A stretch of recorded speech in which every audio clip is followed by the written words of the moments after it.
یہ ابھی آپ اس چیز کو قرآن و سنت اور صحابہ کی زندگیوں سے پیش کر رہے تھے، اس وقت مسلک کہاں تھے، یہ آخر میں مسلک کہاں سے آ گئے؟ تو یہی ہم بیان کر رہے ہیں شروع سے کہ کچھ چیزیں ایسی ہیں کہ جو حقیقت پہلے موجود تھی، نام ان کے بعد میں معین ہوئے. حقیقت پہلے تھی اور نام بعد میں معین ہوئے. تو جب نام بعد میں آ گیا تو اس سے یہ نہیں ہے کہ وہ چیز ہی بعد میں آئی. جس طرح کہ اب تصوف کی حقیقت تو پہلے موجود تھی کہ سیدنا صدیق اکبر رضی اللہ تعالیٰ عنہ امت کے سب سے بڑے صوفی ہیں، اگرچہ لفظ صوفی سے اس وقت ان کو پکارا نہیں جاتا تھا، لیکن بعد میں جس خلوص کو تصوف میں بیان کیا گیا وہ پہلے نمبر میں ان پر موجود تھا، تو اس لحاظ سے اس کو تعبیر کیا جا سکتا ہے. ایسے ہی یہ مسالک جو ہے چونکہ شروع میں ضرورت نہ تھی امتیاز کی کہ جس وقت لا الہ الا اللہ محمد الرسول اللہ یہ پڑھنے والے سارے خالص لوگ ہیں منافقین کے سوا، ان میں اور کوئی ایسا گروپ نہیں ہے، تو اب شناخت کی ضرورت نہیں، یہی شناخت ہے.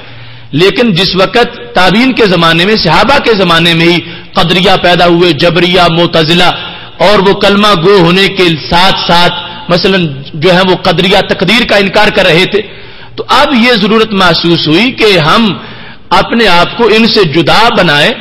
اگر کلمہ رکھیں گے تو کلمہ تو وہ بھی پڑھتے ہیں کہ جنہوں نے تقدیر کا انکار کر دیا، یہی کلمہ پڑھتے ہیں. کیونکہ مسلم شریف میں ہے کہ جب بصرہ سے یہ فرقہ شروع ہوا تھا، معبد جوہنی نے تقدیر کا انکار کیا، تو باقی سارے عقیدے ان کے یہی تھے. قرآن پڑھتے تھے، سنت کا درس دیتے تھے، نماز پڑھتے تھے، روزہ، حج، زکات، سب کچھ، صرف ایک تقدیر کا انکار تھا. وہ کہتے تھے کہ اللہ کو بھی تب پتہ چلتا جب کام ہو جاتا، ازل میں کچھ بھی نہیں لکھا ہوا. تو اس وقت صحابہ نے ان کا رد کیا، یہ نہیں دیکھا کہ یہ اب نماز پڑھتے ہیں، یہ کلمہ پڑھتے ہیں، یہ کرتے ہیں، وہ کرتے ہیں. ایک چیز کے انکار پر حضرت عبداللہ بن عمر نے کہا کہ ان کو کہہ دو کہ میں ان سے بری ہوں، اور اگر وہ قیامت کے دن اس تقدیر کی جگہ اوت پہاڑ سونے کا دے کے بھی چھوٹنا چاہیں گے، اللہ نہیں چھوڑے گا کہ جب تک تقدیر والا ایمان نہیں لائیں گے. تو اس وقت اب جب ایسے گندے لوگ پیدا ہو گئے تو اب کلمہ وہ بھی پڑھ رہے ہیں، تو کلمے سے تو شناخت نہیں ہوگی کہ کون ہے اہل سنت اور کون ہے قدری. تو یہ ضرورت پڑ گئی کہ اب مسلک کی شناخت ہو کہ اسلام کا نام لینے والوں میں سے جو گندے انڈے ہیں ان کو جدا سمجھا جائے اور ہمیں جدا سمجھا جائے. تو اس واسطے حق پرستوں نے اپنے آپ کو اہل سنت کہلوانا شروع کر دیا.